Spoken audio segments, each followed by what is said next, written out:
This is actually our third global webinar in the series. So in our first call, we had our gender network winners presenting. And today, again, we're going to be having a gender campaign prize led call. But there are going to be two components of the call. So I just wanted to officially welcome you all. First of all, to the global webinar series for today, November 17th, 2016. And just to introduce you all, the series is monthly webinars, and every other month, part of it will be led by one of our campaign winners. So this month, it is our gender forum for the second hour. And for the first hour of each of these webinars, we'll be doing a remote component of our fellowship. So we have guest speakers who are really incredible people who do work in the global development sector and who have decided that they would like to share some of their expertise with all of you, which we're very, very honored by. So today, we are going to be having a guest speaker who is already online, and she can introduce herself, but we'll be talking about SMART goals, objectives, and action planning. And that will be for the first hour. And for the second hour, we will be having our, sorry, it says oceans, but I meant gender campaign forum. And that's going to be led by Tabu Mugala, who's on the line. So as I mentioned, people will probably be joining us over time. If you need anything, feel free to chat me. I'll be kind of keeping my eye on the technical side of things. So if you're having trouble with your microphone, if you have any particular notes, feel free to message me. And also during our conversation, please contribute. If our speakers have questions, this is an opportunity for all of us to speak and converse and get to know each other too. So I look forward to this conversation. And with that, I'm going to unshare my screen, and I'm going to turn it over to Amanda. And thank you so much for being here, Amanda. Hi, everyone. Thanks for having me. I'm excited to meet you all virtually. Before I go into the whole logistical action planning component, I'll just introduce myself quickly. I live in Boston, and I'm currently running a global health nonprofit. And very broadly, we focus on solving neglected global health issues in low-tech and high-impact ways. We're currently working on a project, to remove the guessing game from treating children with tuberculosis around the world. So tuberculosis, as some of you might be familiar with, others not, has no pediatric formulations of the medication. So to treat a child right now, the doctor or the nurse or the healthcare worker or the parent has to break up an adult pill by hand, soak it in water, and it's really difficult to break it up. And then it's really your best guess if your child's actually getting the correct amount of treatment. So what we're doing is we're designing a very simple tool that requires no medical knowledge, no literacy requirements, and two very simple motions. It stores, cuts, and then dispenses the exact amount of medication necessary. And I think that this fellowship and the opportunities that you all are having through the MCN is really great. I wish that I had been aware of these opportunities when I was starting out, because I think it's really, really helpful. And to that effect, I know a lot of you are working on your own campaigns, your own organizations, your own projects and programs. So some of this might be reviews, some might be new. Feel free to jump in and share your thoughts. If you think I'm missing anything, if you have anything to add. I think when I share my screen, for some reason, I can't see all of you, but you can still see me. So feel free to just unmute yourself and ask a question anytime you want. And I am going to actually use a different example than my organization throughout the presentation, but I'm happy to also answer any more questions about what I do or about anything else as well. I think someone else is currently screen sharing, so I'm not sure that I can at the moment.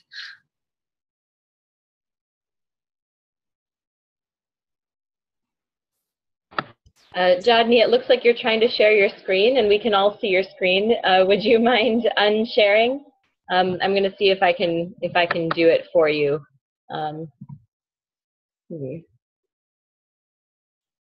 Jodney, are you on? Can you please click unshare screen? Here, let me see if it helps us. Okay. Here's what I'm going to do. I'm going to force it to do mine, and then maybe Amanda, you'll be able to take over when I stop. Okay, Amanda, do you want to try now? Great.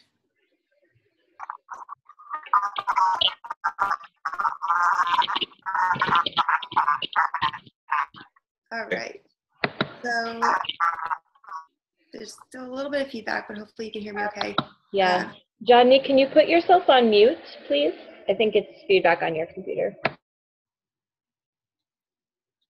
All right. So like I said, I can't really see any of you, but I can hear you. So if you have any questions or thoughts, feel free to jump in. What I'm talking about is action planning, and this involves everything from creating your mission statement to creating your goals and objectives. Okay. Sorry.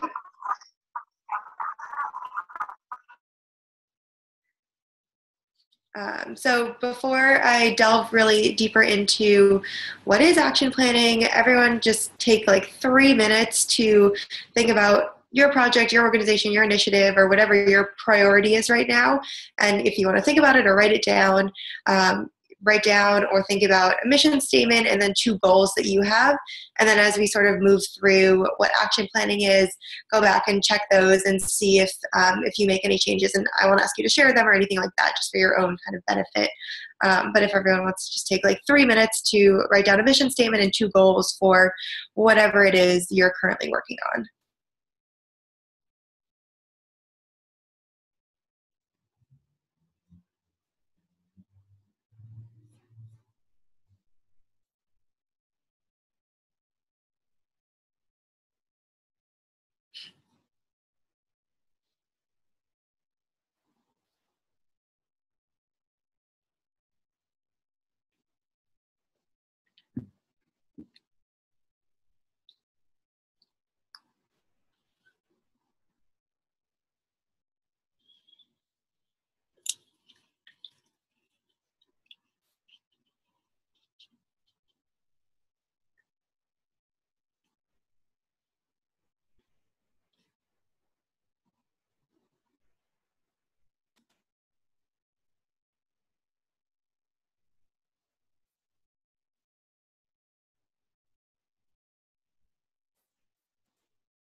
All right, keep writing if you're still writing or thinking, but we'll keep going with the presentation.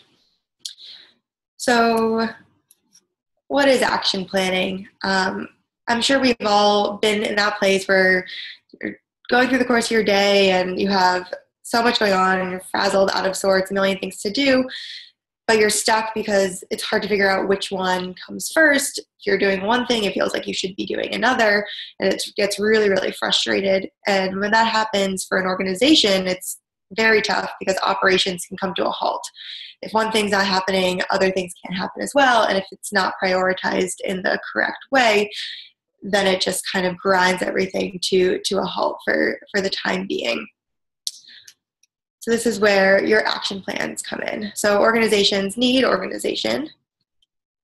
An action plan is where you really get to flesh out the steps that are needed to achieve the goals that will make your organization or your program successful. And the reason to do this is to also be able to identify your resources, including time, which I always forget is counted as a resource. So building a timeline, as well as coming up with concrete goals that are necessary to complete the tasks at hand. So just to quickly go through, we'll flesh these out more. The steps of action planning: you need a mission statement, SMART goals and objectives, an activities action plan, monitoring your report and your progress, and then analyzing your activities and your objectives and your progress to date, and an annual evaluation report. And then coming up with a new action plan for what comes next. So mission statement. Mission statement is the organization's core purpose, and it's your reason for existing. The best mission statement advice I've ever gotten is that it really should be no more than 8 words. And so you really choose each word to have, each word should really have a meaning. And it's okay to be general in the mission statement, but it should still focus on the purpose of the organization. And this is really, it's your why. So you should always come back to your mission statement when you're forming your action plan and your goals. And if you're straying away from your why, then something needs to be reevaluated. So the example I will use throughout is when I was on campus in college, I ran an organization that called Aspire that worked on creating playgroups and facilitating different groups for children on the autism spectrum and giving their families respite as well. So I'm going to use that organization as my way of providing examples just for these different steps for action planning. So most of us here are very socially minded, and one of our large goals is to do the most good in our communities, whether that's a big or small community. And that's great, but for your organization, it should be a bit more grounded and specific. And so when we were forming Aspire, we were trying to come up with what exactly our mission was. And we went from doing good to providing resources and support for individuals on the autism spectrum, which is very specific, but it's not very sexy and attractive. So we then came up with our 8-word one, which is improve the lives of those affected by autism. And that's really our meaningful mission statement. And depending on your audience too, you can choose which mission statement you're using, and whether it's okay to be a little bit more technical and more jargony, or if you want it a little bit broader and more powerful. So SMART goals and objectives, SMART meaning, intelligent and well thought out, but surprise, it's also an acronym. So SMART means specific, measurable, attainable, realistic, and timely. So you always want to keep these in mind. And it doesn't mean that every single goal necessarily has to be every single one of these, but it definitely means that you should be keeping these different metrics in mind as you're coming up with your goals. So specific, this is sort of going back to how your mission statement can be broad, but when you're coming up with goals, it should be even more concrete and definable. So doing good versus create a program for children on the autism spectrum. That was our specific goal that we wanted to accomplish. Measurable, so instead of just doing the most good, that's hard to measure. Our goal was hold programming for children once a week and hold a meeting for volunteers once a week. So that was something that each week we could reevaluate and we could say, okay, this was our programming and this was our meeting. And that's something that further down the road, you can reassess too and see how that once a week pattern is working out. Attainable. Establish communication networks between student volunteers and parents. That was something that was really important in order to make the group happen. And so that was a very attainable, concrete first goal for us, was to establish this method of having a contact person for each child and having the parent contact information and having a spreadsheet and making sure that every Wednesday before the Saturday group that each parent was contacted and we would find out if their child was coming. And then realistic. So we wanted to create this program, but more realistically, we wanted each week to have enough volunteers so that we didn't have to cancel the program. That was something that was also measurable and realistic as well. And then timely. We wanted to serve at least 5 families in the first semester.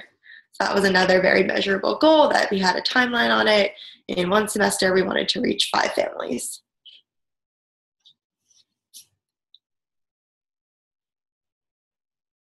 So when we were looking at our overall, all of your goals should overall define what you want your program initiatives or your organization to be doing.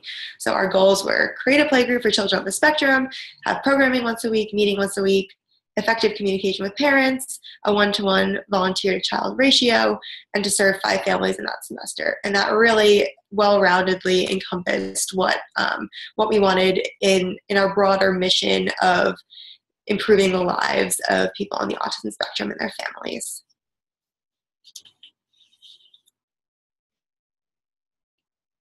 So then it comes to actually making an action plan. So for this, you want who is responsible for each of the goals. What are the concrete steps to achieve each of the goals? So even though the action plan itself has steps, you also want to make sure that you have the steps to complete each of the goals. What the timeline is to complete each goal, and not just the overall timeline for the organization. And then if necessary, what the budget is for each goal and overall, and what other resources, including other people, are required. So you really should have the who, what, and the when, and the where for each of the steps of your action plan. And in creating the action plan, you always want to come back to that why, to your mission, and make sure that each concrete action and the timeline that you're setting up and the budget and all of that circles back to that initial mission statement.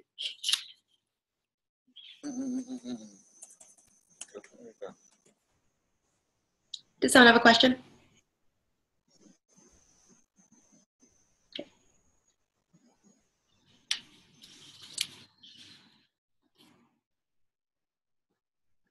So one way to show the action plan and to make sure that all of your actions can be completed within a certain time frame is to create what's called a Gantt chart. And this chart, this is just an example I pulled from online, but it basically shows you each of your concrete actions and then the timeline that you've given to complete them. And it shows you if you've put too many actions to be completed in the same 2-week time period, or if they're spread out in an okay way. Because each individual action, you probably might think that that can be completed in a pretty short amount of time. But if you have 10 different things that you think all take the same 1 week to complete, then it's going to be much more difficult to complete that action. And Gantt charts, you can make them in Excel. You can make a task table and then create a bar chart with that information. There are also a lot of online resources that for free can help you generate the Gantt charts and output them pretty quickly. Excel takes a little bit longer, but that's a really good way to be able to check in and be able to analyze your progress and see how everything is progressing as well.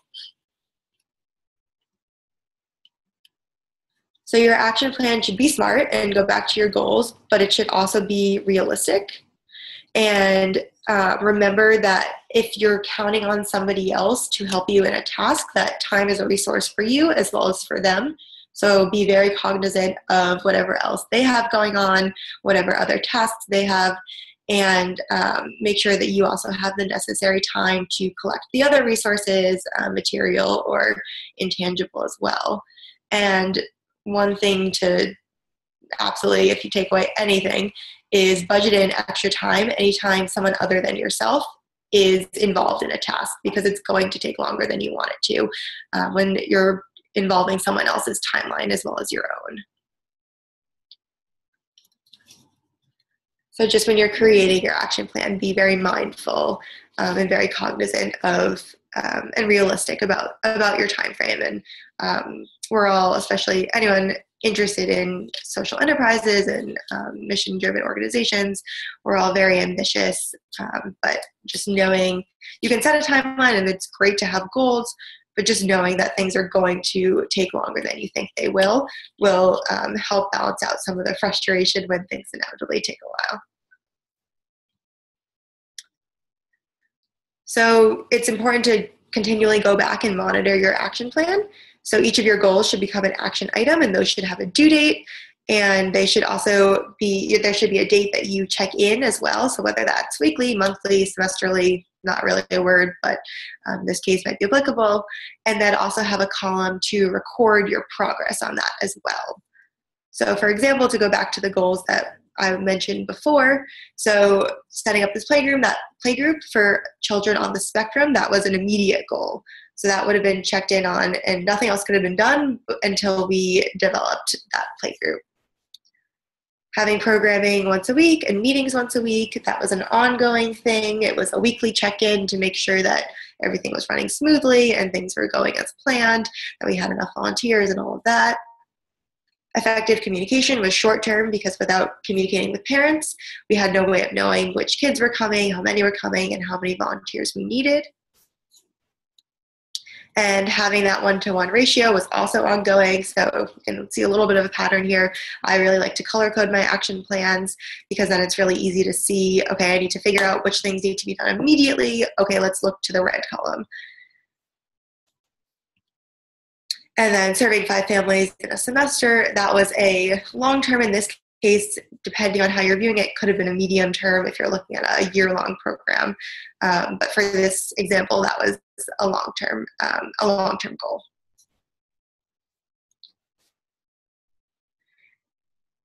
things change and your organizations are dynamic, they should be, and priorities should change. So just be aware that it's all part of the action plan and the analysis and reporting and keeping track of your progress, that priorities will shift, they'll change, things will get added, things may get deleted.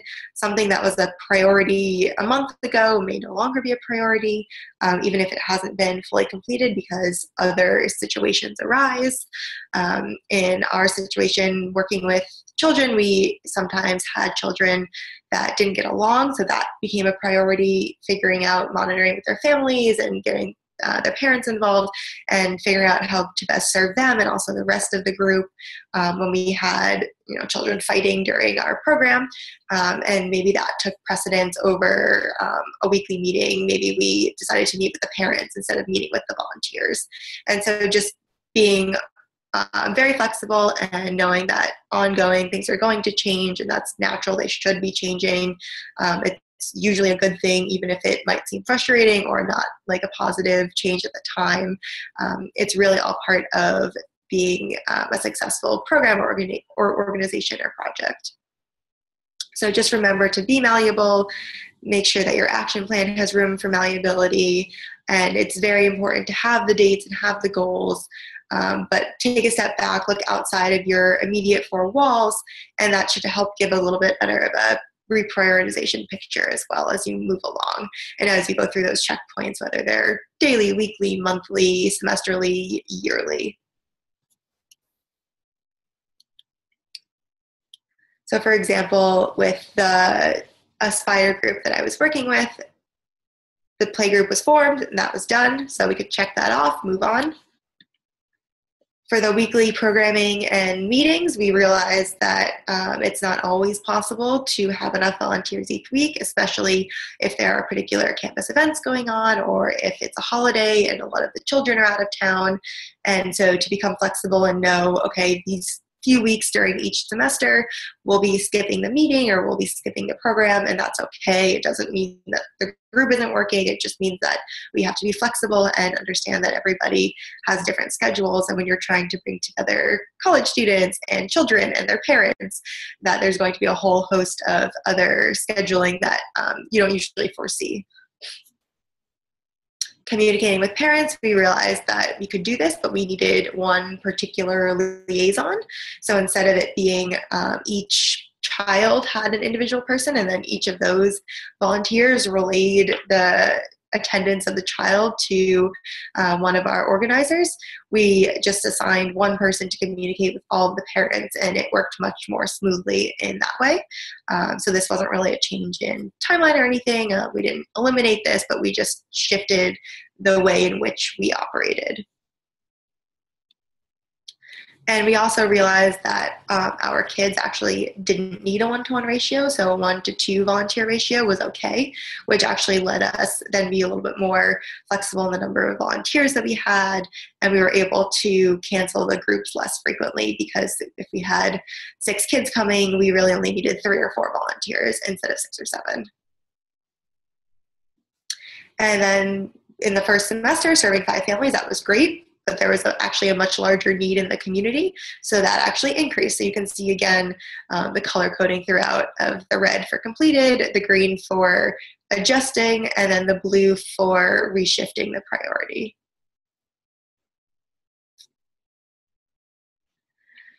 So annual evaluation report, this can be, it should be annual. It can also be, you can have another point of evaluation that can be after a semester, or it can be after a natural conclusion of one portion of the project.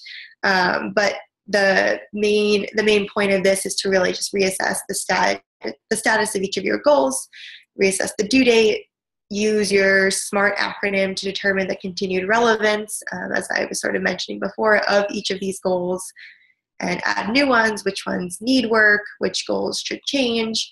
And just remembering that evaluation naturally causes you to look back, and that's fine because you do need to kind of evaluate how things had gone in the past, but that the point of the action plan is to not get sucked into what happened in the past, successful or not.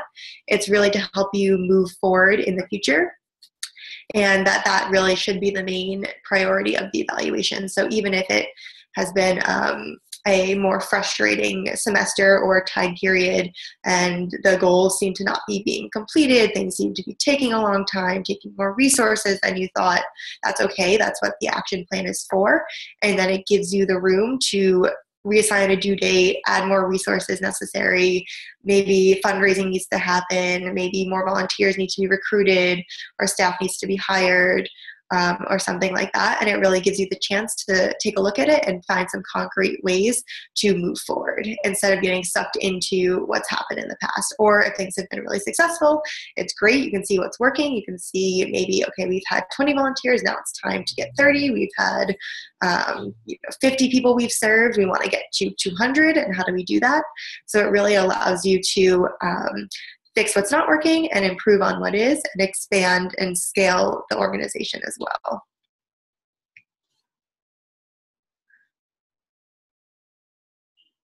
And then always, always, always be action planning and always go back to your mission. Think about what's next and reevaluate and repeat. You're really never done action planning. And it's pretty cyclical, but it should always go back to that why. And using the SMART acronym will really help in keeping you aligned with that why and keeping you moving forward. So I know that wasn't quite 40 minutes, but if anyone has any questions, I can stop my sharing now. And I'm happy to answer any questions about action planning, about what I'm doing. If you have questions about how to find certain things, anything like that.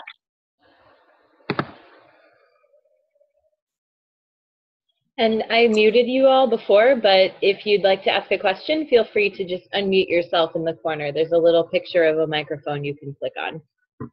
Or if you don't want to directly ask a question, you can chat me directly, and I can read it aloud with or without your name, whatever you prefer, and answer that as well.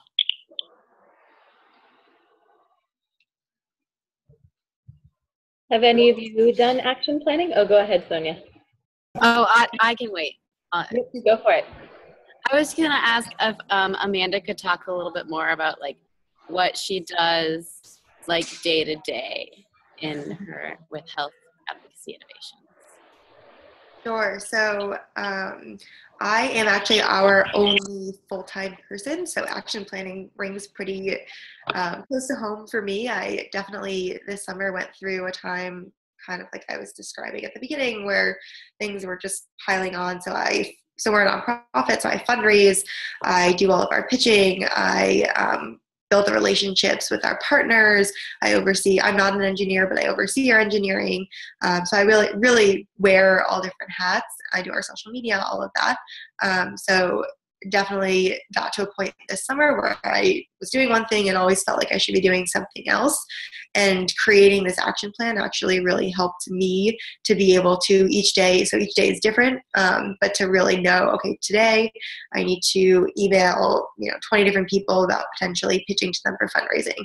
Tomorrow I need to go meet with our engineers and make sure that the human-centered design process is being kept into the mix.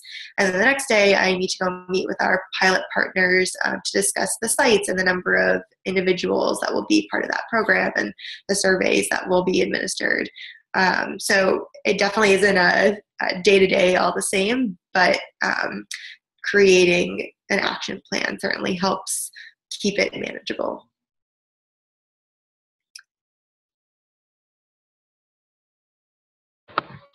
Well, I was just going to ask all of you, so I know that you're leading different organizations. Have any of you done this before, done action planning? And if so, how has that played out? What worked for you? What was challenging? I'd love to know if this is something you've done in your organizations before.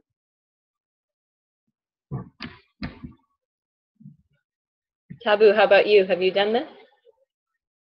I actually did some of the things, but not everything she talked about. I wanted to ask a question relating on fundraising. How do you go about it? That's a great question. Like, do you just go online and look for people funding, then you apply to such funds, or you have maybe it's a some database of people who fundraise, then you just email them. Sure. So definitely really great questions. And fundraising is definitely our primary pain point all the time, which I think is very true for most nonprofits and just new social enterprises in general. So we definitely are continually Google searching and getting grant applications from our partners. We also are approaching individuals in the community. We stay pretty Boston-centric. And if anyone actually is struggling with this and wants a little bit more fleshed out explanation, there's actually a really amazing organization called Gravity, which instead of the I, there's two Y's instead of an I and a Y. If you're interested at all, they have a really cool platform for helping nonprofits fundraise. But the way in which we've gone about that, finding individuals, is to use GuideStar, which is a nonprofit resource, to find other nonprofits that are similar to our mission, and then to look at those nonprofits and see who their funders are and look at who their board members are, and then also look to any major for-profits that are sort of in the field. So we're sort of healthcare, health tech, so looking at those for-profit companies and looking at who their C-level executives are as well, and seeing then using LinkedIn to see if there's any mutual connections and getting that warm intro, which is really key when you're fundraising. Or if not, trying to send a cold email or set up a meeting. I think fundraising is incredibly difficult, and I have a lot of respect for people who are good at it and do it on a regular basis as well. But really just sort of kind of writing out those steps of kind of coming up with a list of who you'd want to approach, whether it's you're applying for grants and you want to speak to someone on the board for, a Grand Challenges application, or whether it's an individual in your community, coming up with that list and then trying to find a way to reach that person. Was that helpful at all? Thank you very much. It was helpful. I'll try that one because I've been trying to apply for funding It's tough. Different friends, and all I've been receiving is like, no, we can't help you. It's such a good project and everything like that, but they'll be like, really empathize. So I really, but GuideStar is great. Gravity is really helpful. And then Constant Contact has I believe they have a smaller amount of data available for free for nonprofits or for social enterprises. And there are some other CRMs that have that as well. What's a CRM? Customer Relations Manager, which for fundraising is more of a donor relations manager. Or you can do what I do and make your own Excel spreadsheet, which is loads of fun. So I have a question. So you were just giving us an example of how you used SMART goals and objectives and action planning as an undergrad versus now. So what are some of the ways that you see it being different when you're working within a student environment versus in kind of like a professional environment, or do you see differences? Sure, that's a great question. In a lot of ways, it's not that different. I think the main difference is just the scheduling. So when you're in the student environment, people's schedules are more flexible, but also a lot more all over the place, versus when you're in a professional environment. Most people, unless you're working through different time zones, which I know a lot of us certainly are, most people are working somewhat roughly the same hours, or at least there's some sort of overlap. So when you need to meet or you need to talk to somebody, it's easier to find a time that works well for everybody. But it still is difficult, I think, to when you're sort of on campus, there's often a natural community, and then often a, for lack of a better term, I guess, hierarchy within that organization of the ones that are very involved are going to take over, and it cycles through because you're really only on campus for a certain number of years, versus in an organization, especially like all of us, I believe it seems like, are pretty young and starting our own initiatives. Managing other people can be pretty tough. And so I think using the SMART goals in that respect and being able to basically back up why you're setting certain actions or certain timelines or budgets or deadlines, those are really helpful. And the mission statement as well is really helpful to be able to circle back to and to show this is why we're doing everything, and knowing that everyone you're working with believes in that mission statement.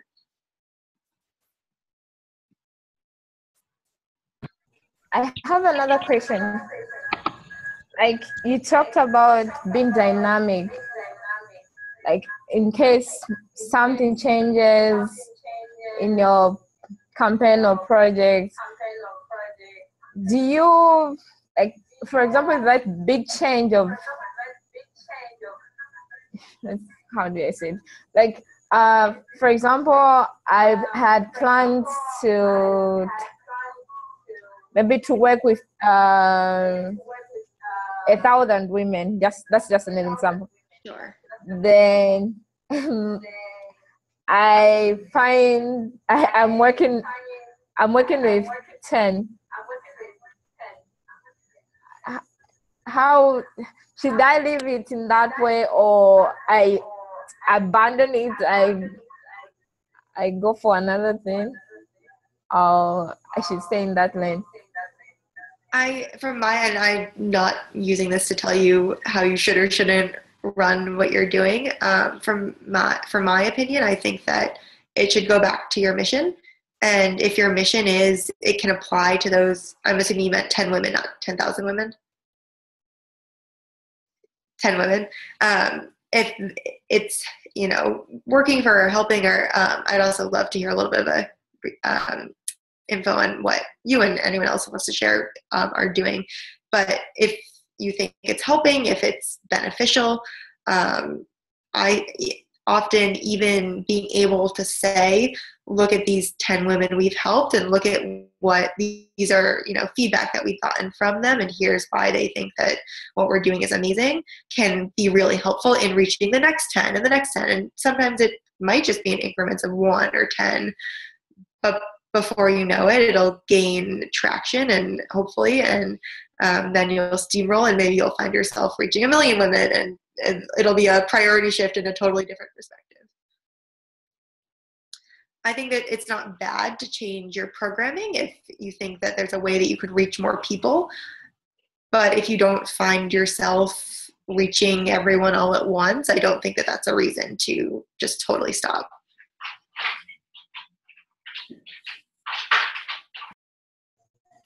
Thank you, Amanda.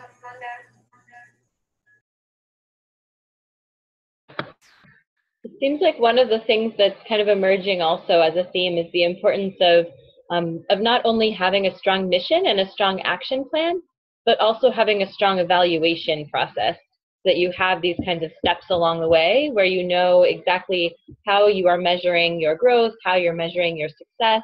I think often that's really hard when you're doing social change work, because it's going to be a little bit impossible to measure a lot of components of what we're all doing. But being able to really define, as Amanda explained, having these very concrete things that you're measuring against makes it possible to actually articulate how you're developing social change, how you're engaging people. And and I would say that, I guess I'm agreeing with Amanda, that it kind of comes back to what your ultimate mission is if you're evaluating based on numbers or impact in a different way, just having that articulated and reflected. And maybe that means you shape your mission statement differently as you evaluate over time. But these are really good questions. Is this something that any of the other students on the line have encountered? Have any of you had to kind of reimagine your mission statement of your organization, or seen things change over time around what you're doing?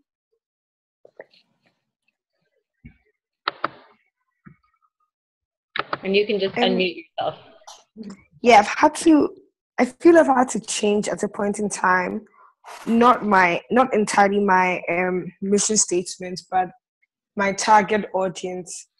So thinking of so my initial plan was to do high school kids, but I was thinking of proximity and necessity at this point in time, and I realized that okay, people in my university also needed that kind of health awareness. So I decided to also include the people in my university. So I feel it hasn't necessarily changed in terms of my mission plan, which is to get people access to comprehensive sex education, but it has just changed target audience and target audience basically. And I feel in the future I'll probably change how the means I'm going to use. We'll probably get to a point where it's going to be electronic or has to do with technology. So those are a few changes I feel I'll encounter in the future. Thank you.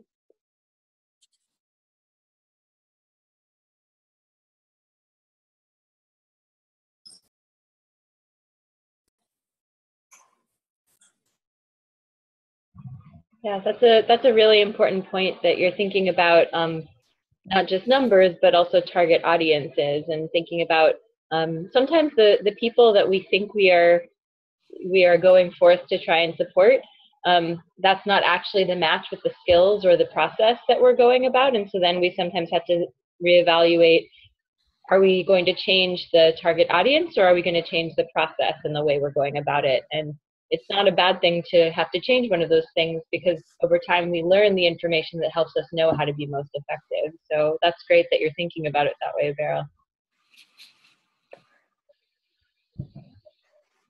And I didn't go into specific metrics to be used just because there are so many depending on what you're doing. But if you Google, there's the iris metrics, there's a whole bunch of different ways that you can actually, because it's hard to know what you don't know and what you should be measuring for, whether it's quantitative or qualitative.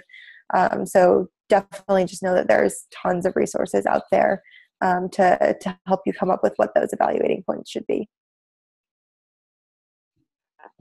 Would you be willing to share some of those with us later? Like maybe if you have maybe 3 or 4 that you think are particularly great examples, and then maybe we can share those with the students on this call. I can do my best.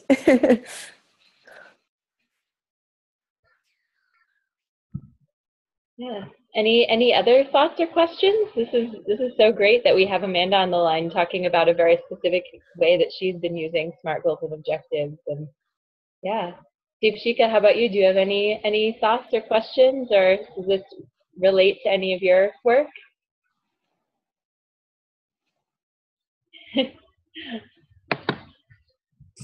I actually had a question for Amanda about like her work background and like where she got started and how she got started.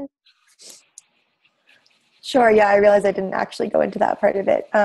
So my organization started as a project when I was a junior in undergrad, and it actually started as a final project for a class that my co-founder and I were in together, where the prompt was essentially pick a global health problem and solve it. And my co-founder had been abroad and had seen firsthand the burden that it was to treat just one child with tuberculosis, let alone the global burden of over 80,000 new cases each year.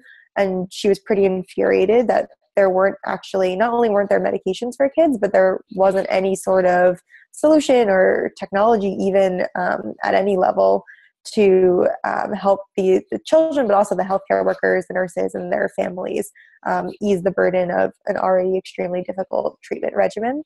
So we decided to try and come up with some really simple solution for this neglect. And we've gone through, almost 5 iterations of our tool at this point to get to the one that we're currently at now. And we worked for about a year, a little over a year, as just a project in our spare time on campus. And our professor connected us to another professor who connected us to some folks in the tuberculosis and the pediatric tuberculosis fields. And that's really how we were able to inform the design that we were using and that aspect of things. And I think after about a year or so of reaffirming the fact that this was necessary, this was needed, and getting a tiny bit of initial funding, we decided to make it a full-time, incorporate and make it a full-time organization once we were graduating. So I actually have been working on it full-time for the past almost year and a half now, and my co-founder is in grad school, so she's been working on it part-time as much as she can. What is the name of your organization again? Health Advocacy Innovations. Okay. Thank you. Yeah, absolutely. And if anyone wants to share more about what you're doing, I would love to hear that too. I'm sure everyone's working on really, really amazing initiatives.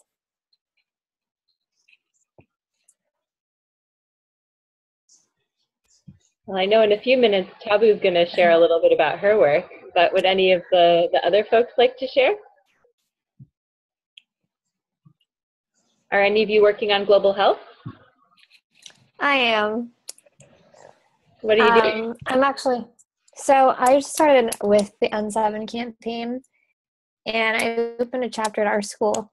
So that's getting in the process this semester. I've been like trying to find funding and trying to find an advisor. My global health professor is actually really, really eager to get started on that. The hard thing with our school though is it's really hard to recruit people. And so do you have any advice on how to like recruit people and to like get funding for this type of organizations on campus and how to get people involved?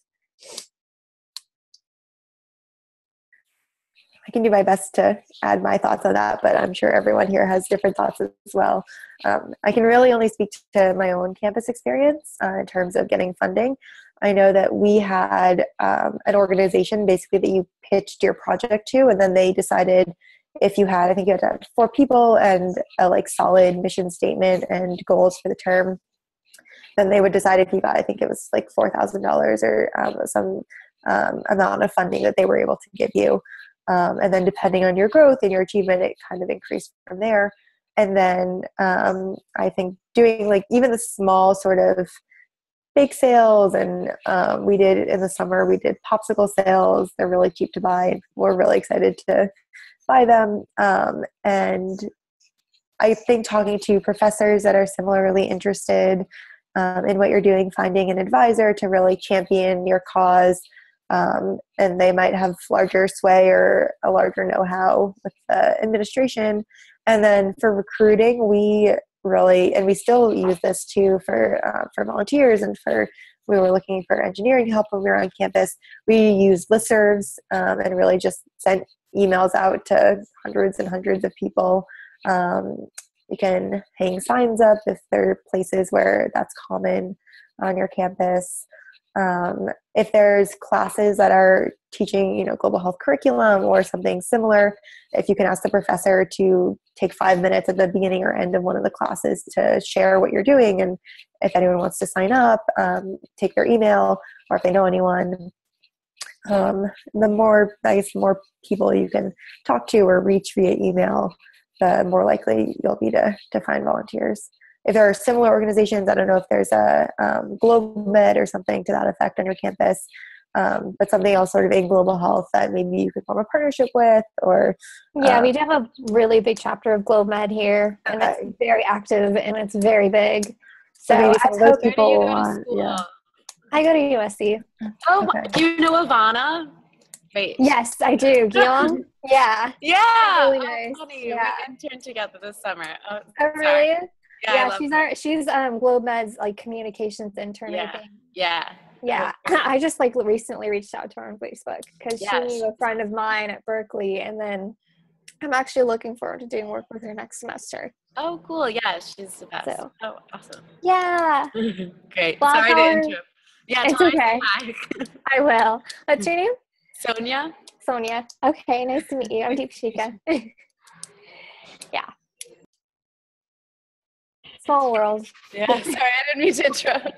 No, it's fine. I'm glad you did. Recruitment and community engagement, and here's how it happened. No, that is great.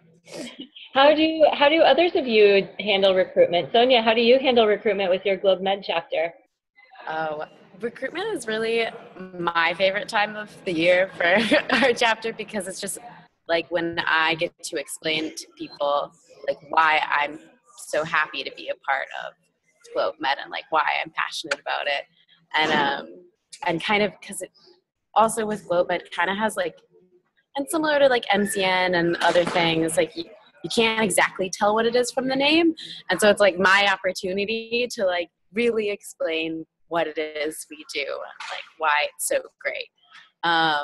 So I think with this year when we put out applications for our chapter, we were really specific about the language that we used, which to me was really important because we're trying to get as diverse a group as possible. And I think that's the language that you use in recruitment is really important in that, and like what words you're using specifically. But I also think that something that I've learned is you need to make sure that everyone like in your team who's involved like is on the same page about just like what you're trying to brand yourself as, which sounds kind of weird and marketing-y, but if not everyone knows how to like say your pitch, then you know you could lose someone really important to your team because like they weren't explained well enough. That's something I've learned. It's just practicing that your like little talk, how you say what you say, can be really helpful. Yeah. Cool. Jodney, how about you? Have you been doing any recruitment on your campus? What organization are you part of, if you're a part of any organizing? If you are still on.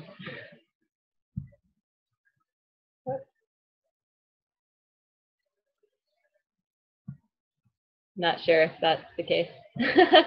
Jodney, are you on? Oh, I think I muted you and I'm trying to unmute you, so you may have to help. I can see that you're speaking. Oh, still can't hear you. Do you see the button with the picture of the microphone, Jodney? There we go. Okay. Yes. Okay. That's okay. Right now. I never been in Mariam campus yet, but this year I should come. I had to go to Washington, sure, but I can't go in the campus this year because of the, Students for Liberty. I work for this organization in Haiti, so I can't attend the forum this year, but I will be there next year. So have you done any organizing on your campus in Haiti? Not yet. I'm trying to launch this December, but not yet. Okay, cool. Well, great. Did you have any other questions for Amanda or for the other students?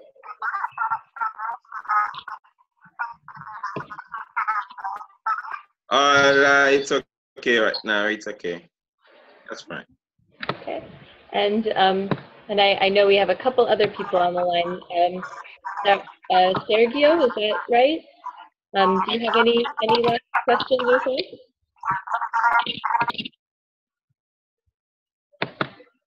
Just trying to make sure everyone has an opportunity if they want to.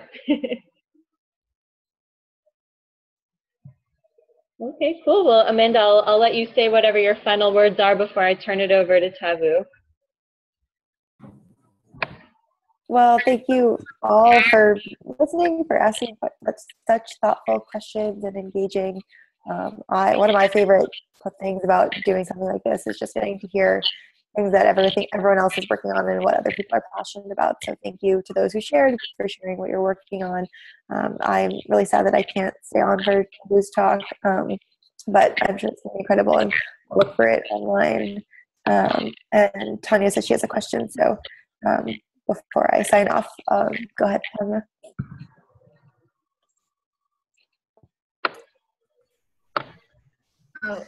Or feel free to type it if you prefer.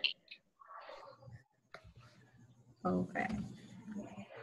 You can also say it, Tanya. There you are. Thank you. Thank you so much, Amanda. I just have a question that just popped up right now when you're talking about recruitment. So, what kind of a criteria can you use when you're selecting like the team you would want to work with for your project? That's such a good question, and so important. This is not really criteria, but I would highly recommend meeting with people in person or Skyping and seeing people face to face as much as possible after getting resumes or recommendations or whatever it is that you're looking for. To my experience, it's been much more about the passion and the genuineness that comes forward from someone speaking about what you're doing and what they're passionate about. That is much more important than depending on, obviously, if there's some technological skills involved, those obviously are important as well. But you, far and beyond anything else, want someone that's going to care about your mission at least almost as much as you do, because no one probably cares about it as much as you do. But really keeping that component in mind, it's sometimes hard to weed out the people that are just kind of looking for any opportunity.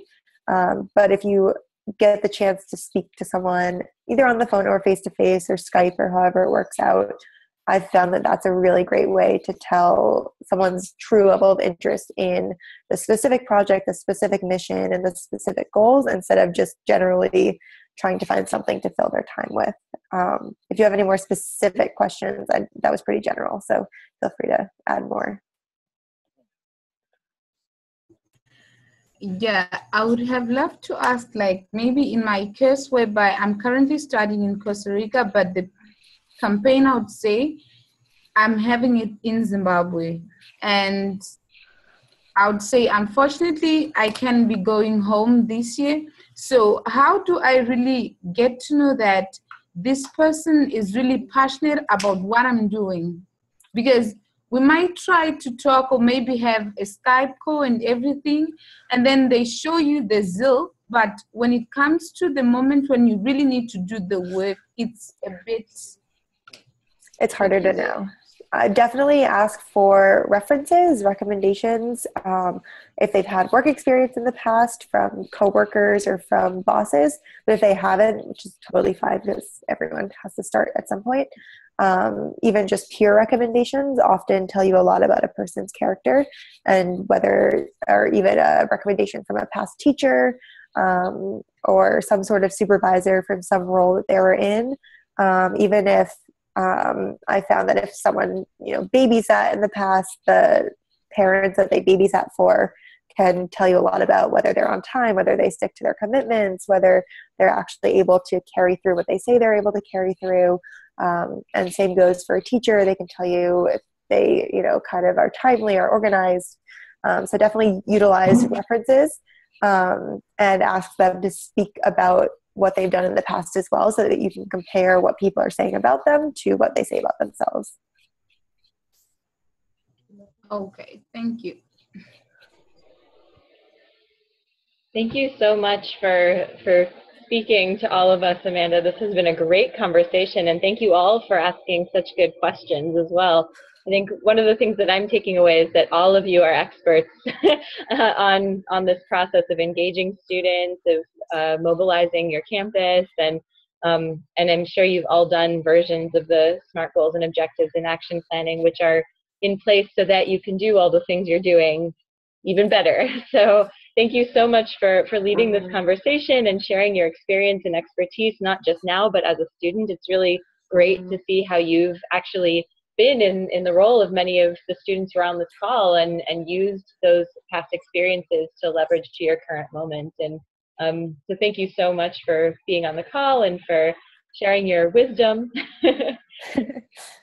Yeah, thank you so much. And if any of you are interested in getting in touch with Amanda, you can let me know, and I can just be a moderator to connect you if you would like to. And you can also look up her organization online. It's Health Advocacy Innovations, right? Yep, .org. Okay, .org. Yeah. Cool. Yeah, and I'm happy to talk further with anybody, questions or just chat about life or whatever. I'm still figuring things out as well, so love chatting about this stuff with like-minded people. And thank you all so much for having me on the call and for bearing with me. Have a wonderful rest of your evening, days, whatever point in time you're at, and have a great weekend. Thank you, Amanda. So with that, I'm going to turn it over to Tabu. Tabu, are you on the call still? I see your name.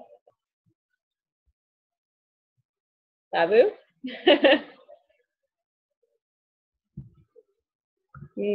Tanya, are you on the call still? Where did they go? Yeah, I'm still on the call. Do you know if Tabu's on the line? Yeah, she is. She's trying to connect. She's having some problems currently. Oh, I see. Okay, great. Excellent. Welcome back. All right, I'm going to turn it over to you. I texted you with you on Facebook. I'm sorry, I just saw it. But it looks like you figured it out. No, I haven't figured it out. It's not real. It's not. Okay, let's see. I'll see what you wrote.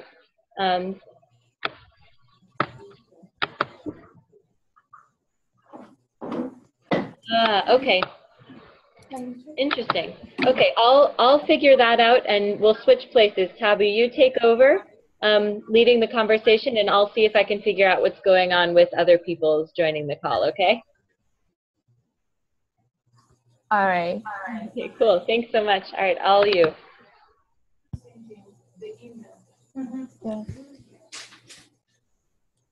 Yeah.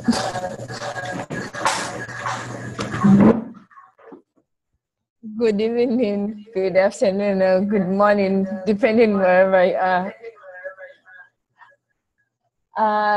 My name is Attainable Mugala. I'm from Zambia, one of the X Factor campaign winners. And today I have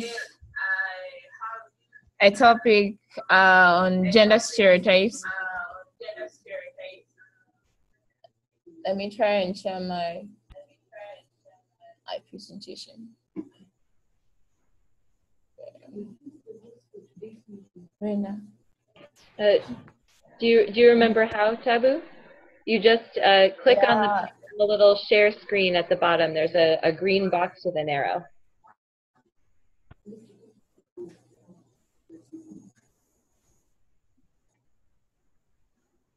Are you looking for the place to share your screen? Here we go. I share.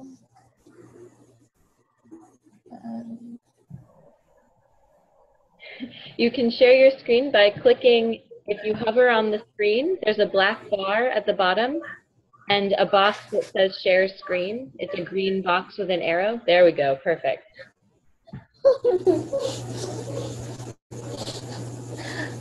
I'm coming, just a second.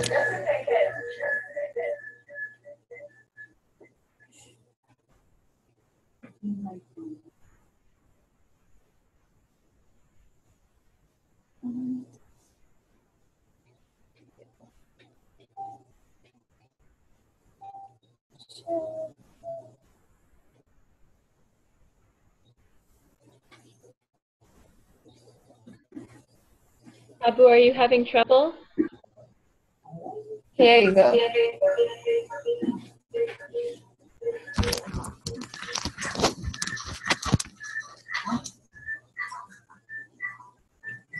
I manage, right? Okay.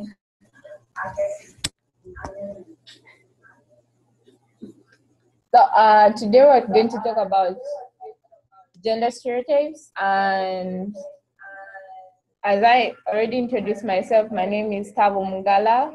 I'm from Zambia, one of the X Factor campaigns. And to those who just logged in, please share your contacts in the chat room. Okay. On the outline today, we have the campaign updates, gender stereotypes in Zambia, gender stereotypes in Spain, and also gender stereotypes in the US.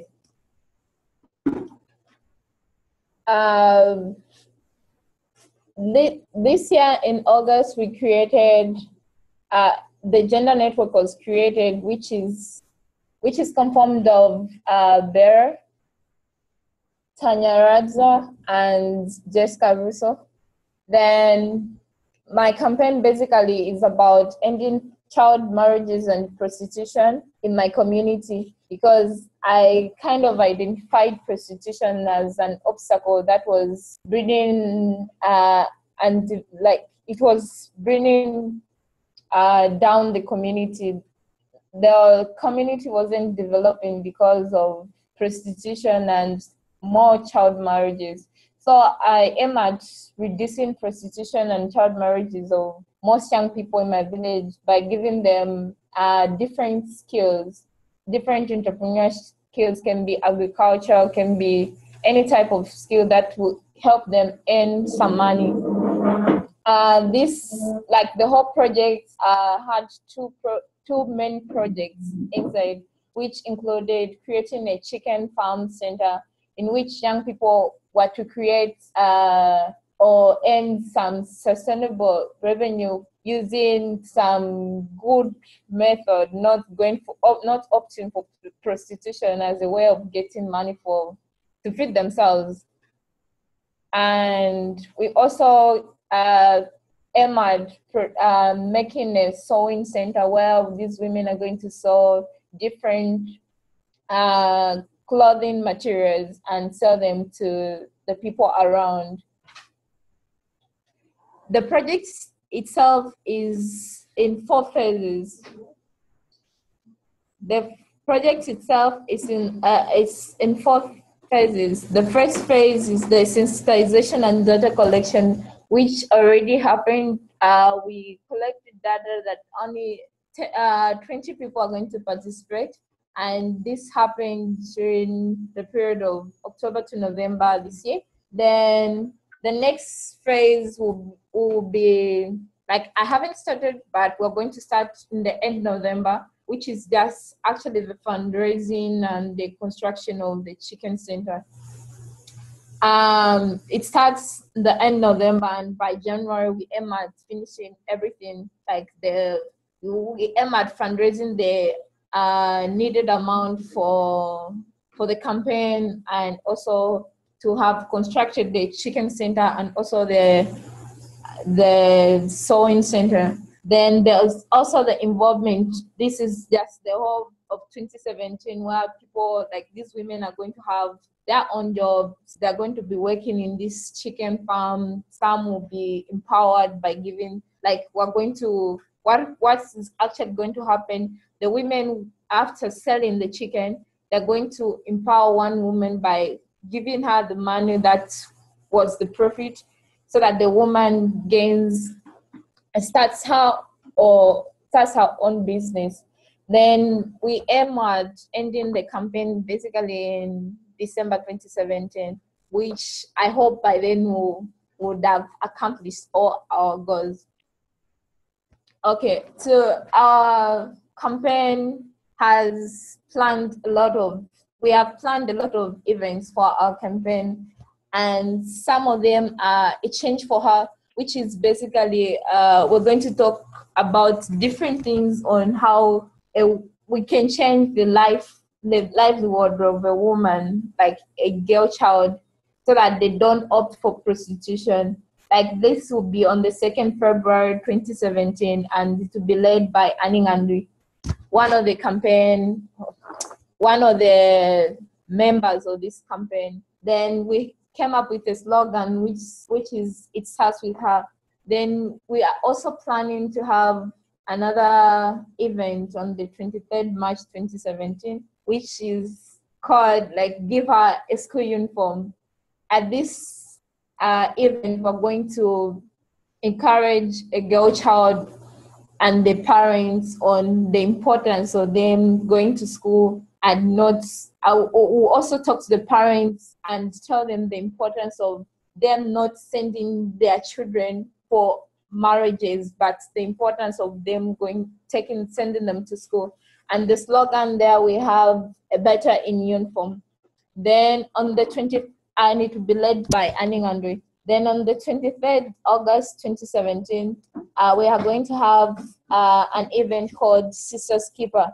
And this one will be led by both me and Annie. This is because by then I'll be back home doing my internship, so I'll be able to participate.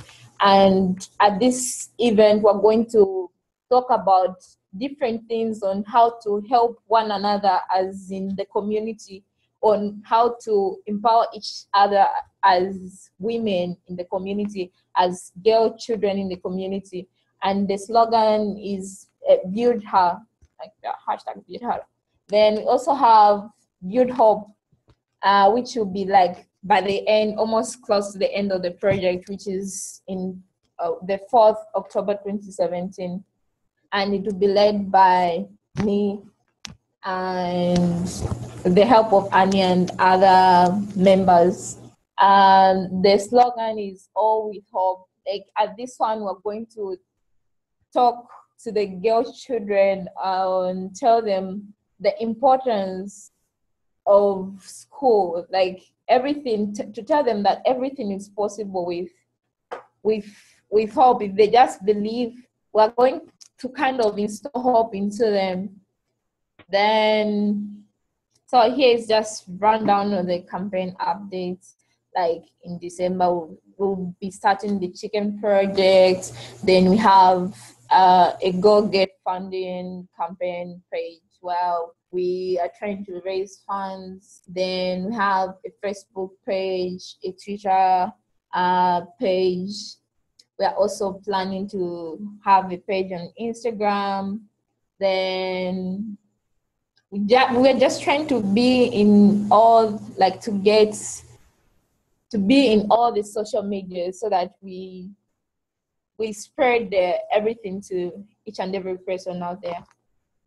So to move on to today's topic, which is gender stereotypes, I'm going to specifically talk about the gender stereotypes that happens in Zambia.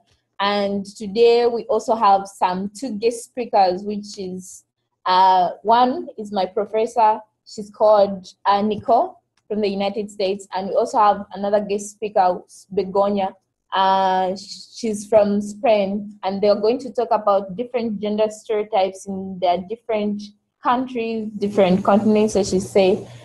Then to move on, I kind of looked into the dictionary and checked out what gender stereotypes are. According to the Urban Dictionary, it was defined as a generalized view of preconception about attributes and characteristics that are ought to be possessed by women and men. And this is basically what causes confusion, because like you say this this should be done by a man and this should be done by a woman. Like it limits people's capacities. Like a woman cannot do this because tradition says so. A man cannot do this, tradition says so. And this can be harmful at times because you are depriving someone's right to do something. And if you keep depriving their rights, they're not going to be happy. So, and I also came up with like some of the harmful stereotypes that presents in most societies. Like let's take for instance, in my country, Zambia, people say men are stronger than women, which is just a belief, because who said that a man is stronger than a woman? A woman can do anything that a man can do, and a man can do each and everything that a woman can do. And there are also other stereotypes which are like women should do all the house chores, which is not okay, because like if I'm a woman and I'm doing everything in the house, I want to be free to do other things. Like I want to be free to participate in other other activities. Then the other harmful stereotype is women should cook for the husband. Both the man and the woman can do. Why should the woman alone do it? Then there are also stereotypes that are related to men, which is a man should provide for his family. If a woman is capable of doing it, she can do it. It shouldn't just be a man.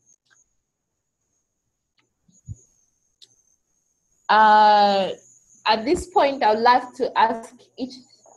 You may unmute yourself and answer. For example, if you have some harmful stereotypes that present in your communities, you can unmute yourself in case you have any answer. If no, you can move on. Anyone?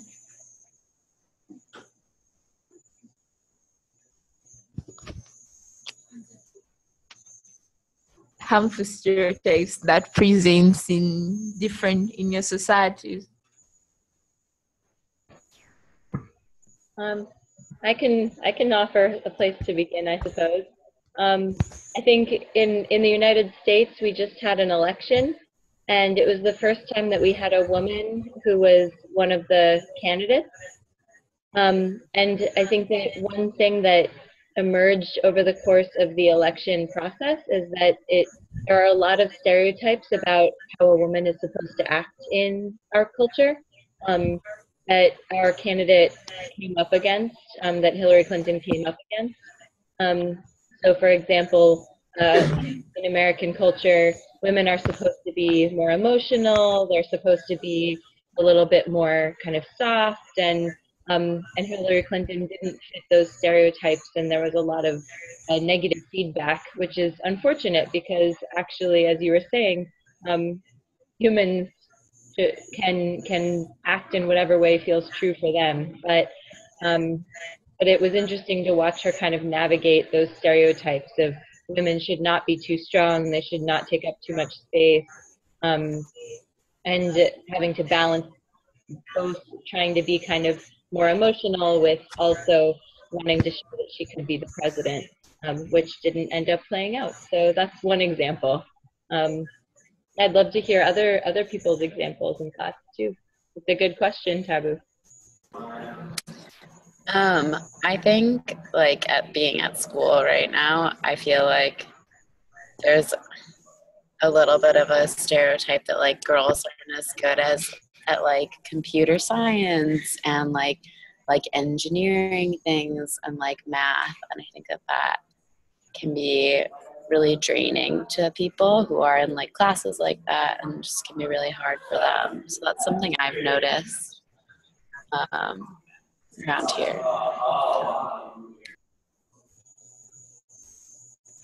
Okay. Any other?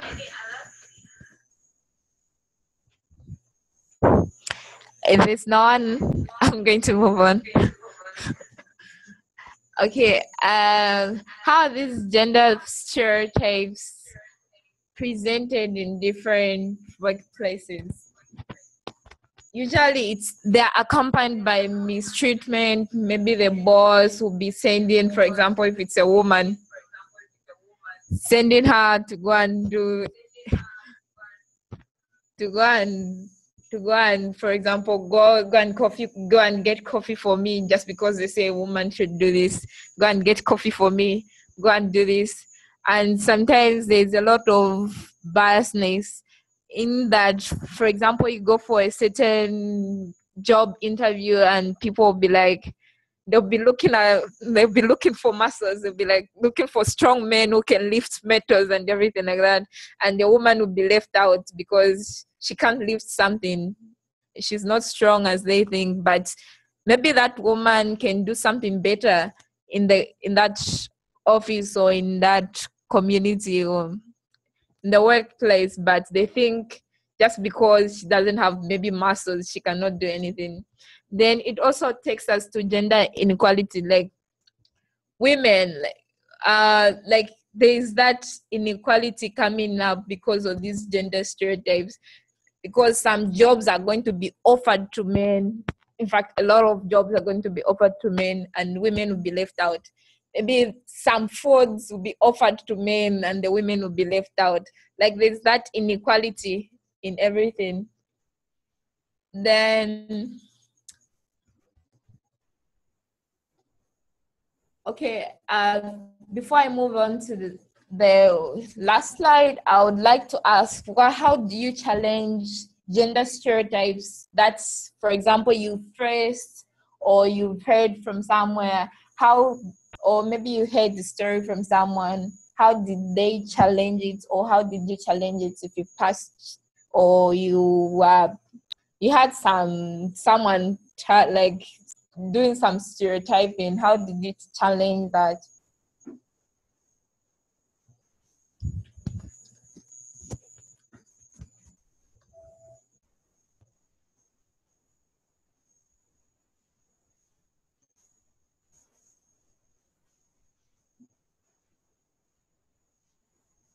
Hello? Maybe one of the people who hasn't spoken yet would like to answer. Jodney or Sergey?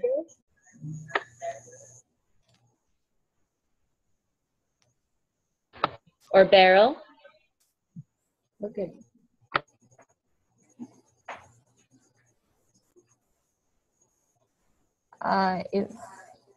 Okay.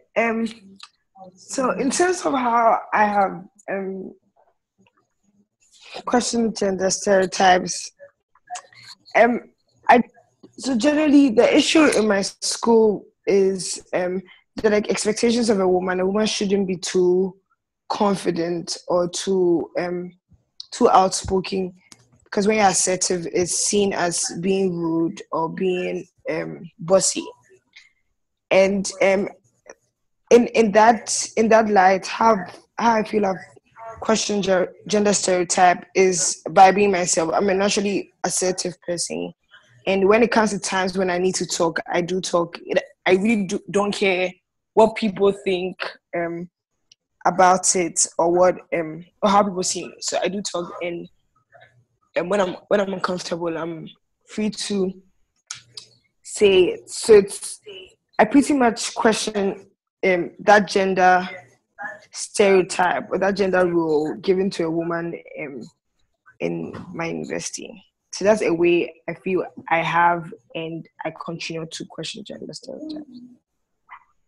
Thank you. Thank you. Thank you, Vera. Anyone else? Gender stereotype.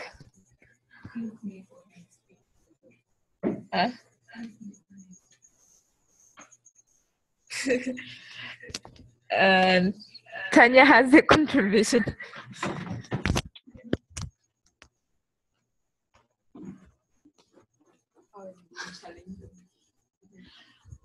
Okay, I think when it comes to gender stereotypes, it's a problem that is really at the grassroots level, because when I was really looking at it, I analyzed that this is something that has happened to me before.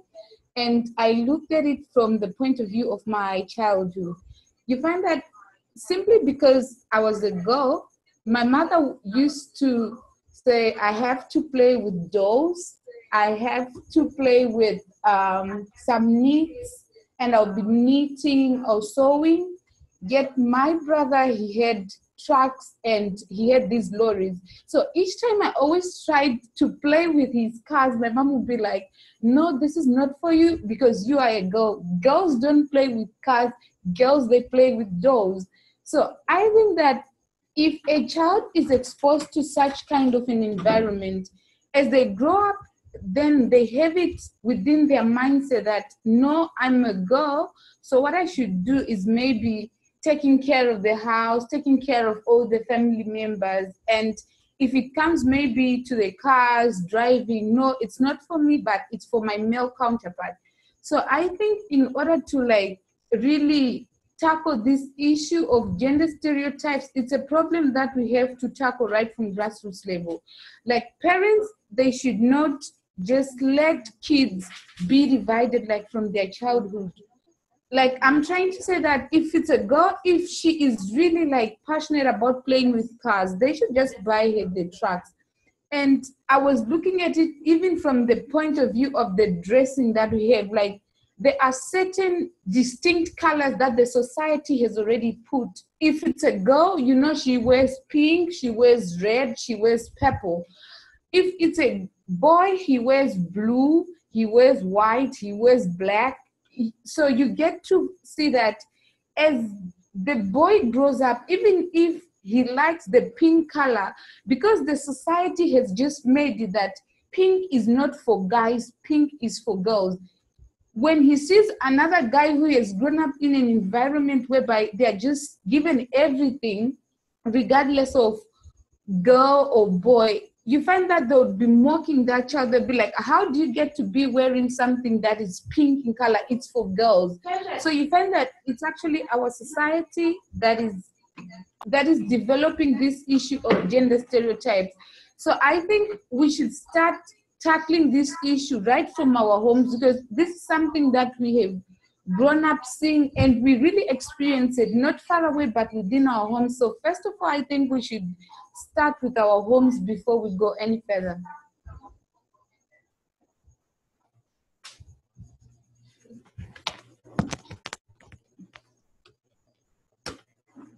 Thank you so much, Tanya. I'm going to move on. So here are some of the ways how we can challenge gender stereotypes. Okay, like first of all, you pointed out there are times when like you're kind of oppressed, or someone is abusing you in just because of your gender, but you can't point it out because you feel, for example, they'll feel bad, or you feel they'll think of you as maybe something bad. But if you don't say it to them, they'll continue doing it. So it's better you speak to them, you speak it out. And house and the reproductive activity. Girls under 14 went to school, but after this age, for most of them, access to a secondary educational and a higher education was really a handicap, because their parents decided that the place for a girl wasn't out of home. She should learn how to be a good wife and a good mother and take care of the family. At the end of the 70s, Spain passed from this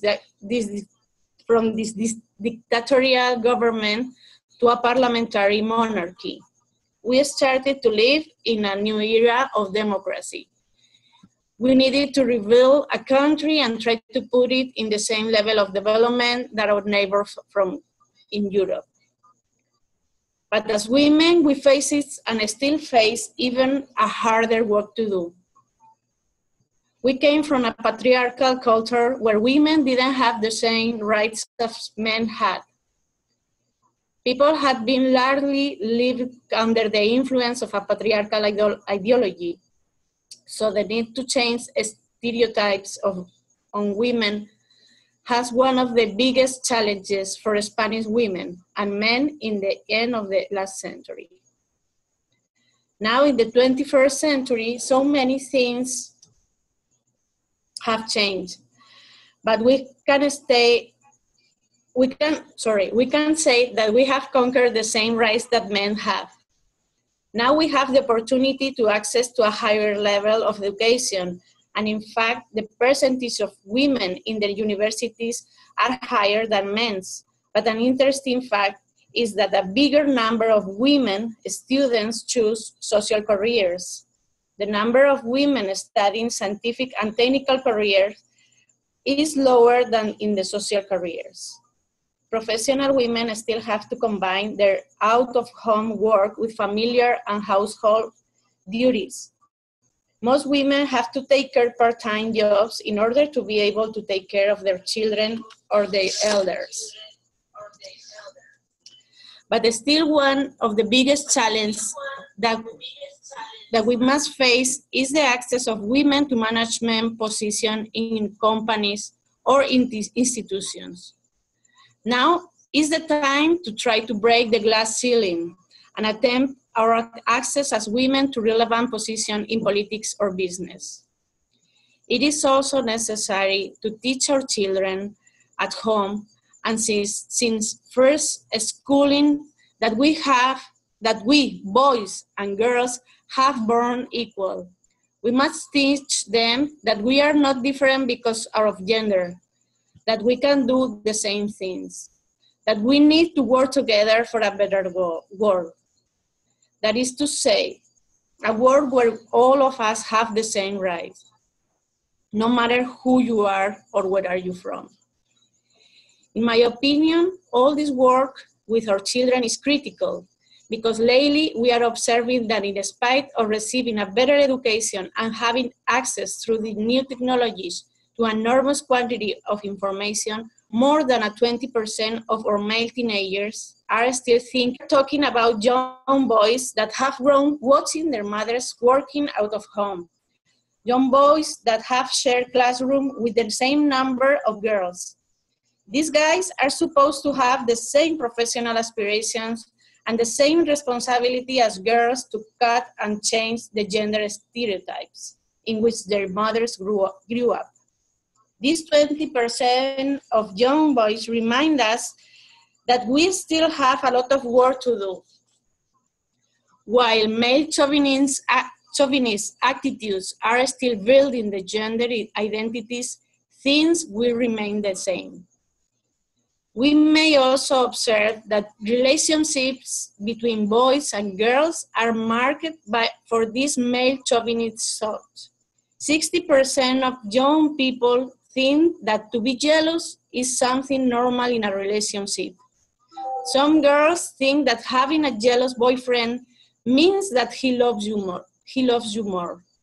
For example, now in the era of the new technologies, some young people see as normal that the boy can take control of the cellular message of his girlfriend. Up to 80% of these young people think that in a relationship, the girl has to satisfy her boyfriend and that this is true love. Some teenagers reproduce male chauvinist stereotypes because they don't distinguish them as attitudes from the past. They are still thinking that a boy has to be brave and kind of aggressive, and that girls have to be tender and sweet. All of these stereotypes can drive our young people to incipient gender violence. Gender violence in my country is a problem that reports increasing dangerous numbers every day or every year. That is why I told before that education is really important since the earliest age. We haven't conquered yet the top of the mountain as to overcome gender stereotypes, but we shouldn't give up. We have to be women that strongly fight for our rights, a fight for a better society where men and women, boys and girls will be equal as people that don't need to show day by day all of their abilities and values. Maybe my daughter and my son will already witness this equality in society. I really wish that to happen. Thank you very much.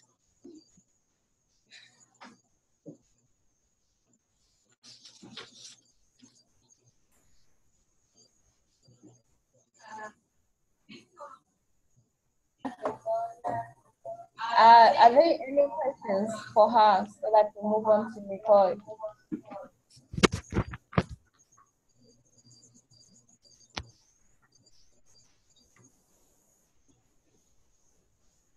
Any questions?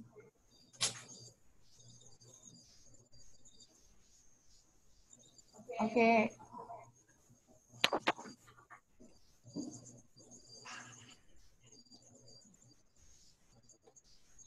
Tanya, do you have any questions?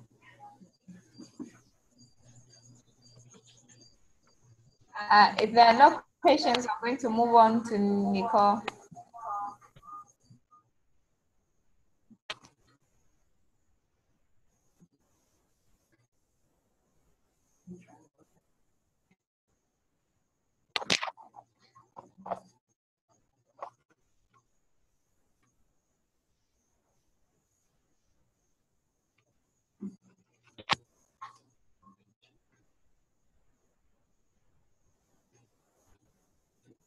Second.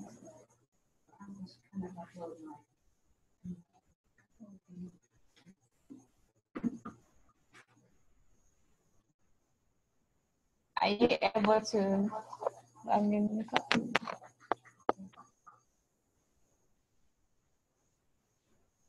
Can you see that? No. Yeah. Can you see the part? Can you hear me too? No. No.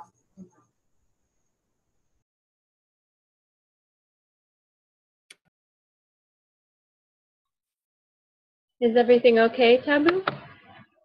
I'm trying to get this. I don't know how to share my. You can see it? Mm-hmm. I see you. No, presentation. Presentation.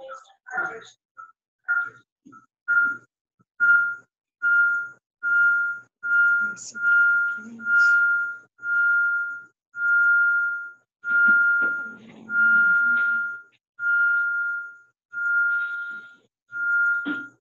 Está congelada.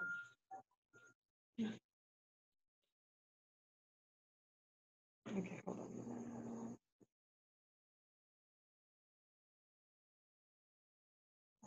It's not on.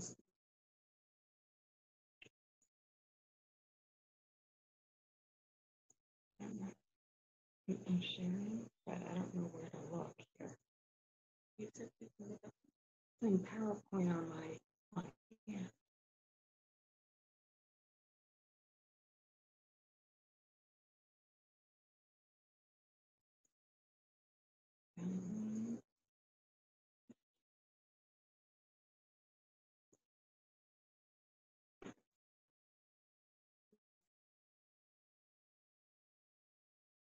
Or you can send it to me, then I share with Okay.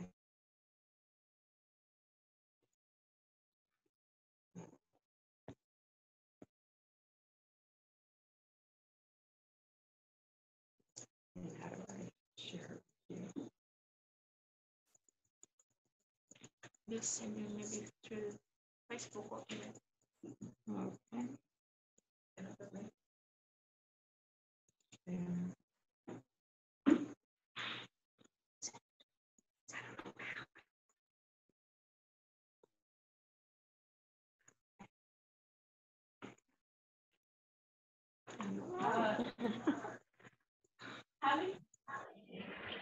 Is everything okay? What's going on? She's trying to share the PowerPoint. I mean, I guess I could talk without it. Not making it. Well, I guess I'll talk without. I've got so many nice pictures too. Nicole, do you have it online? Do you have a slideshow that's online? Maybe I could show it on my screen and I could share it and you can tell me when to switch it. Yeah, I'm trying to figure out how to share it with. So you'll click the little picture that says share screen at the bottom. It's not. Oh, share. Okay. Share. Okay. And then.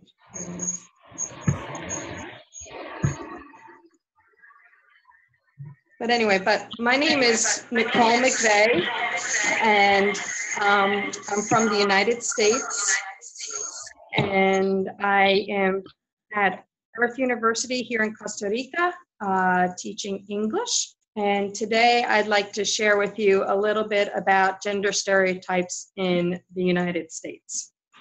So before I begin, I want you to listen to a riddle. And if you've heard this before, just try to be quiet. And if you haven't, I want to hear what you think is the answer. So a father and son are in a horrible car crash that killed the dad. And the son is rushed to the hospital. And just as he's about to go under the knife, the surgeon says, "I can't operate. That boy is my son." So can you explain what happened in this riddle here?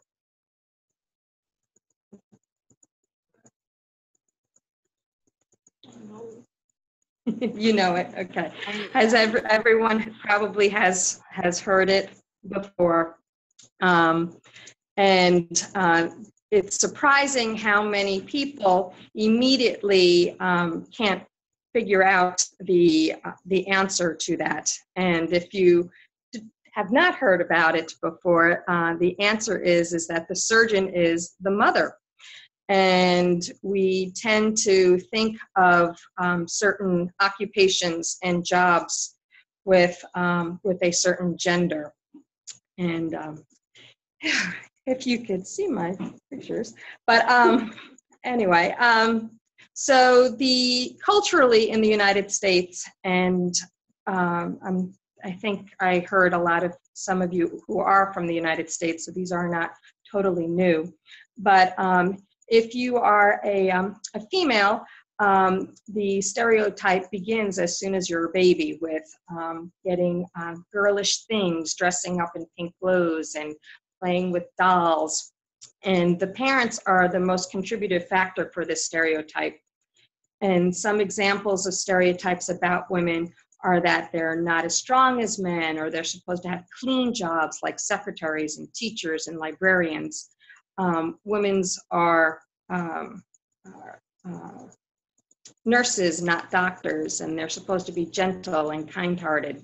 While the male, their outfits are usually blue, and their toys are trucks and cars and robots and video games. And they're taught to be tough, to be protective, and to defend themselves. They don't do housework. They're not responsible for taking care of children, and they do the dirty jobs as construction and mechanics. But what happens here is that what the parents contribute at home gets switched into education. And for me, as an educator, I spent many years as an elementary education and in university. I find that as teachers, we tend to do certain gender stereotyping in education. And we, I thought I was able to get that, but I shared it.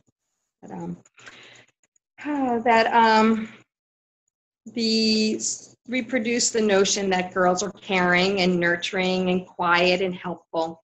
And the interesting thing is that in school, academically able girls are attributed to their hard work, but successful boys are considered naturally gifted.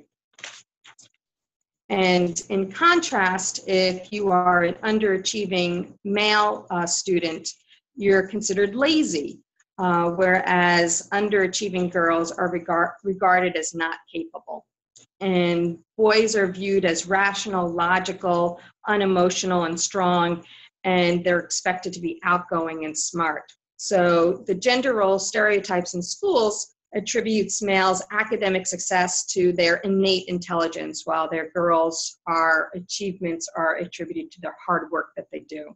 And how does this affect student-teacher interaction, which is really interesting? First, the students who dominate the classrooms, they're asking most of the questions. Those are the target students that teachers tend to draw their attention to.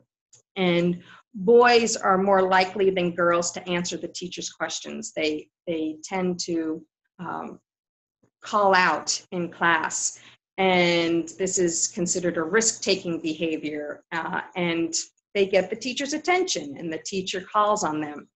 And in contrast, the teachers expect the girls to be more quiet, and if they do call out, they tend to be told, quiet and raise your hand before you talk. So teachers reward the girls for being compliant and quiet and helpful, which are stereotypical behaviors for women. And these can have consequences in education. But the interesting part is that it also gets spilled over into the workplace. And this part is going to be hard to do without pictures. So imagine a picture with a pretty woman, and she has blonde hair and very nicely dressed. And this woman in the workplace is perceived to be unintelligent because she has the blonde hair and she's too pretty to be smart. And if she receives a promotion, it's because she flirted or slept with her supervisor. Those are some examples of stereotypes for a woman. There are also the stereotypes for the actual occupations that a person chooses.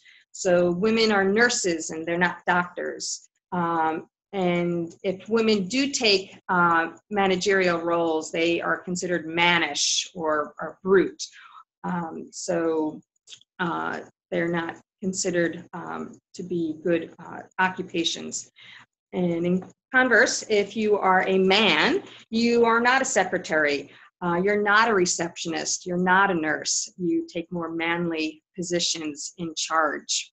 And this can cause great discrimination in the workforce in the United States. One example is unequal pay. In reality, women get paid 81 cents for every dollar a man is paid, according to the U.S. Department of Labor. And the stereotype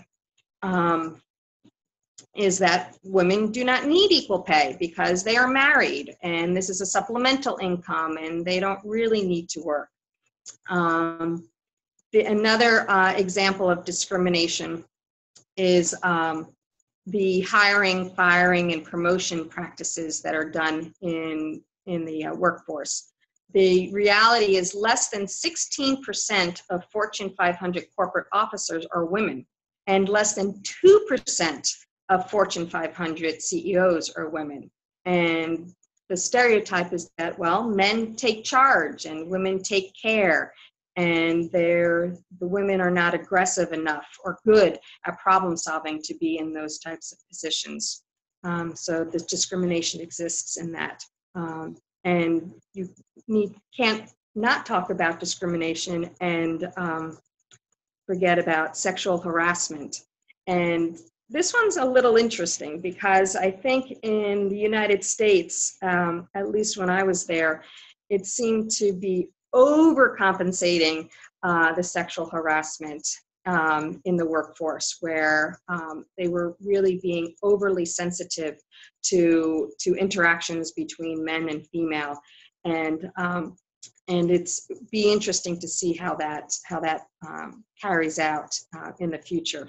But the stereotype with sexual harassment is that women are, it's okay to make jokes and sexual innuendos and have humor with them because that's accepted in society.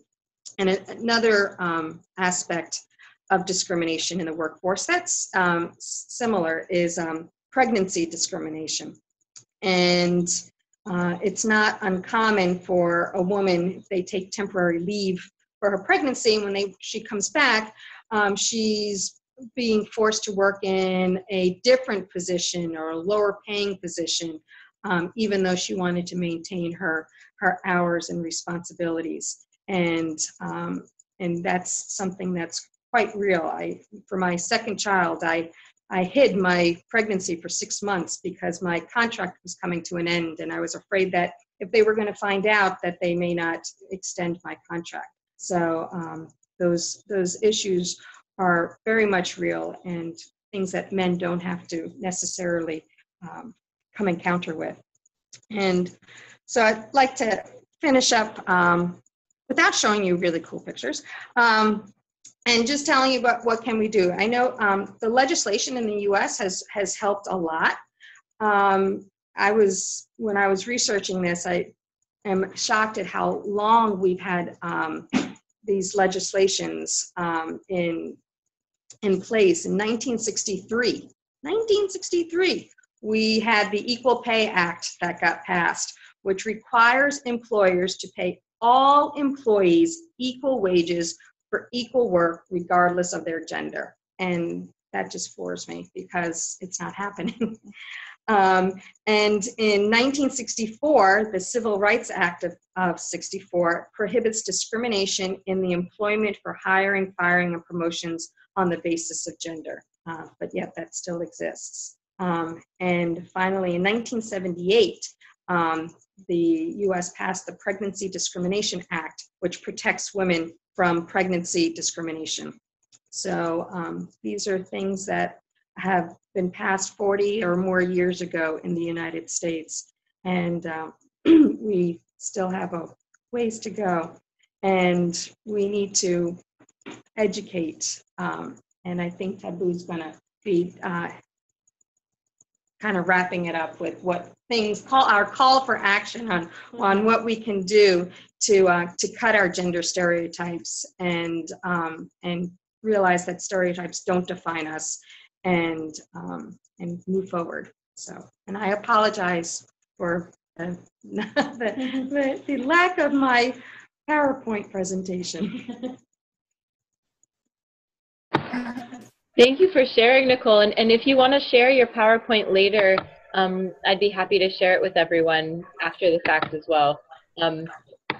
But I thought that was a great conversation regardless. So sorry, I'll turn it back over to you.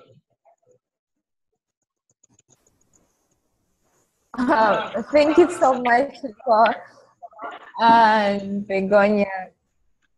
And it's so important to know how other people see these gender stereotypes, and you see that it's affecting the whole world. Like you hear from people from Spain and you'll be like, I only thought it happened in Africa, or I thought it only happened it happens in the US. Like it's affecting each and every one. So like what we need to do as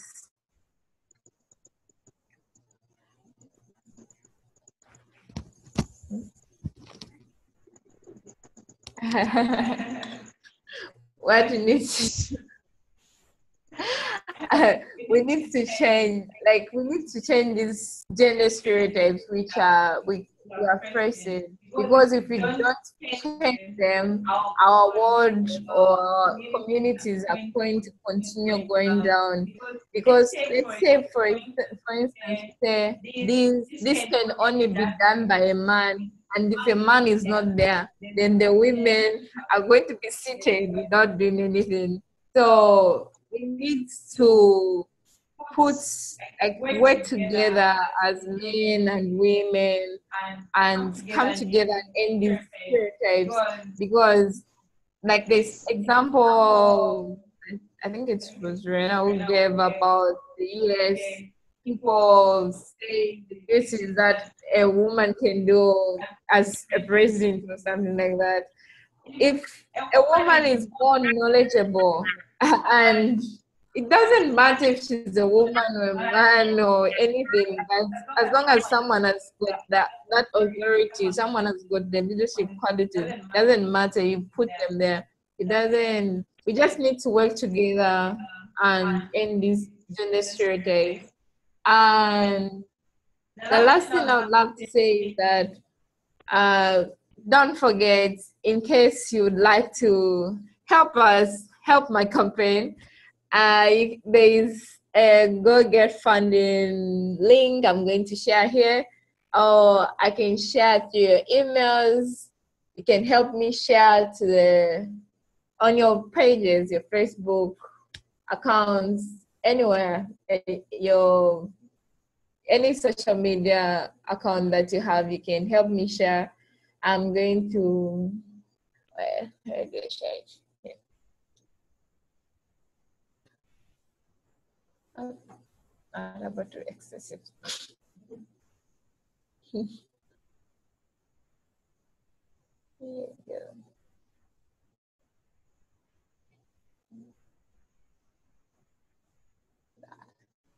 How do I copy?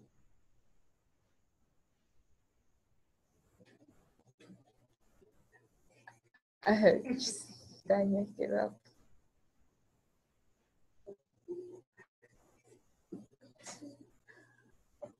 Copy.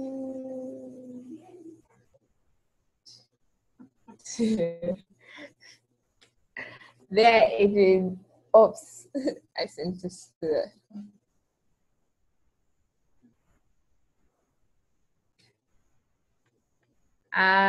That's the link I shared. So you can help me share it through any social media. And I would love to thank each and every one of you for attending this webinar. And in case, if you have any questions, if there are any questions you can ask before we end it. Ooh. Anyone with questions? Thank you so much for leading, Tabu, and thank you to Begonia and Nicole for leading also. Yeah, this is a great conversation and a lot of nuance, and just the beginning, I think.